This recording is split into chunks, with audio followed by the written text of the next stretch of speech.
2018 সালের 26শে মে এই দিন একটা শিশু কণ্ঠ কাঁপিয়ে দিয়েছিল বাংলাদেশের মানুষের হৃদয়কে। সেই কণ্ঠের যে শব্দগুলো উচ্চারিত হয়েছিল তা ছিল, আব্বু তুমি কান্না করতেছো যে। মনে আছে? টেলিফোনের সেই কণ্ঠটা প্রচার হয়েছিল, দেশব্যাপী মানুষের হৃদয় কেঁপে উঠেছিল। কেঁপে উঠেছিল এই কারণে যে ওই ফোনের মধ্যেই শব্দে ঠাস ঠাস শব্দ ছিল।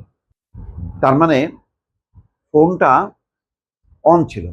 একরামকে তার কন্যা বা একরামের স্ত্রী ফোন করেছিল, সেটা অন ছিল।